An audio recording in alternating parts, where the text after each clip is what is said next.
صاحب نے سوال کیا کہ کھڑے ہو کر پیشاب کرنا کیسا ہے اگر مجبوری ہو تو؟ دیکھیں، مجبوری ہو تو بالکل کھڑے ہو کر پیشاب کر سکتے ہیں۔ خود حدیث شریف میں حضور علیہ الصلاۃ کے بارے میں آتا ہے کہ حضور علیہ الصلاۃ ایک جگہ تشریف لے گئے قضاء حاجت کے لیے، اور آپ نے وہاں قضاء حاجت فرمائی۔ پھر روایات میں صحابہ کرام نے اس کی ریزن ذکر کی کہ حضور نے کھڑے ہو کر پیشاب کیوں فرمایا۔ اس لیے کہ حضور کی جو عام عادت تھی، آپ کا جو عام معمول تھا، وہ بیٹھ کر آپ قضاء حاجت فرماتے تھے۔ تو صحابہ نے مختلف روایات میں اس کی مختلف وجوہات بتائیں۔ بعض نے بتایا مثلاً کہ آپ کے گھٹنوں میں تکلیف تھی، بعض نے بتایا آپ کی کمر میں تکلیف تھی، بعض روایات میں آتا ہے کہ وہ نیچے گندگی اتنی تھی کہ وہاں بیٹھنے کی کوئی کوئی پوزیشن بن نہیں سکتی تھی کہ وہاں آدمی بیٹھ کر قضاء حاجت کر سکے۔ تو کوئی ایسی وجہ، کوئی ایسا عذر تھا جس کی وجہ سے حضور علیہ الصلاۃ نے عمل فرمایا۔ تو اگر کسی کو عذر ہے، تکلیف ہے، مثال کے طور پر کمر میں تکلیف ہے، گھٹنوں میں تکلیف، یا کوئی بھی ایسی وجہ ہے جس کی وجہ سے بیٹھ کر پیشاب کرنا اس کے لیے مشکل ہے، تو بالکل بغیر کراہت کے، یعنی مکروہ بھی نہیں ہے ایسی صورت میں کھڑے ہو کر پیشاب کرنا۔ لیکن اگر کوئی وجہ نہیں ہے اور بغیر عذر کے کھڑے ہو کے کوئی آدمی پیشاب کرتا ہے تو ایسا عمل یہ مکروہ ہے۔ محمد علی شانگلہ پور سے سوال پوچھتے ہیں، میرا سوال یہ کہ پچھلے سال وفاقی شرعی عدالت نے شادی کے لیے کم از کم عمر 18 سال رکھنے کو غیر شرعی نہیں قرار دیا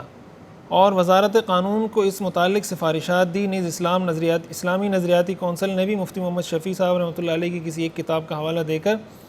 کم عمر بچیوں کی شادی کی حوصلہ شکنی کی ہے۔ کیا یہ حوالہ درست ہے؟ دیکھیں، یہ حوالہ تو میرے علم میں نہیں ہے، دیکھنا پڑے گا یہ حوالہ، لیکن شرعی نقطہ نظر اس بارے میں سمجھ لینا چاہیے کہ شریعت یہ کہتی ہے کہ اگر ایک بچی بالغ ہو گئی ہے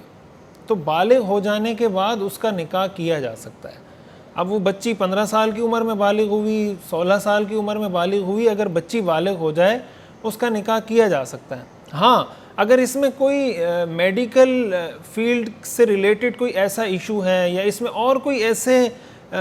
یعنی سائنسی ایشوز ہیں، یا کوئی ایسے ٹیکنیکل ریئل ایشوز ہیں جس کی وجہ سے ڈاکٹر کہتے ہیں یا کوئی بھی جو اس فیلڈ کا ماہر ہے وہ کہتا ہے کہ بھائی مثال کے طور پر اس سے بچی کو یہ نقصان ہو سکتا ہے، یا اس سے جو بچے پیدا ہوں گے ان کو یہ نقصان ہو سکتا ہے، پھر اس کو دیکھنا چاہیے کہ ان کی جو تحقیق ہے، ان کی جو ریسرچ ہے، وہ کس حد تک درست ہے۔ پہلی بات یہ ہے، اور اگر وہ درست ہے تو اس کے رزلٹ، یا وہ جو کہہ رہے ہیں کہ اس کا یہ سائیڈ ایفیکٹ ہو سکتا ہے، تو وہ 1% لوگوں میں وہ ہوگا، 2 میں ہوگا، 3% میں ہوگا۔ ان ساری چیزوں کو دیکھنے کے بعد کوئی قانون بنایا جا سکتا ہے کہ بھئی اس سے کم عمر کی بچی کی شادی نہ کی جائے، اس لیے کہ اس سے یہ نقصان ہو رہا ہے۔ لیکن جس طرح ہمارے معاشرے میں یہ چیز پھیلا دی جاتی ہے اور اس پر بار بار ڈسکشن شروع ہو جاتی ہے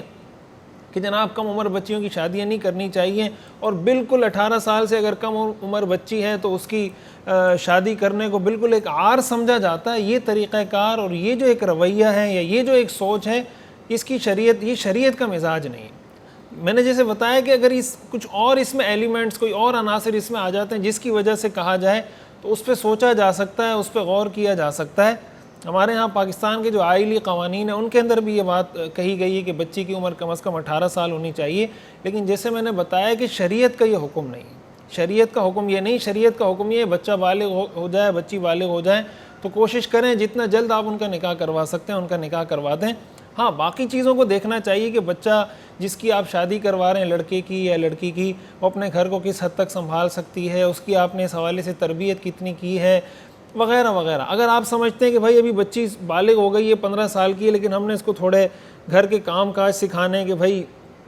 کھانا کیسے پکانا یا وغیرہ جو بھی عورتوں کے کام ہوتے ہیں، اس میں ہمیں 1 سال لگ سکتا ہے، 2 سال لگ سکتے ہیں، تاکہ بہتر طریقے سے اپنا گھر چلائے اور اس کا شوہر اس سے خوش رہے، تو اس کے لیے آپ اس کو ڈیلے کریں۔ مقصد یہ کوئی خاص وجہ ہو، کوئی خاص حکمت ہو تو اس کا حکم الگ ہوگا، لیکن علی الاطلاق جو یہ بات کر دی جاتی ہے کہ جناب شادی ہی نہیں کرنی چاہیے 18 سال سے کم عمر میں، تو یہ بات ٹھیک نہیں ہے۔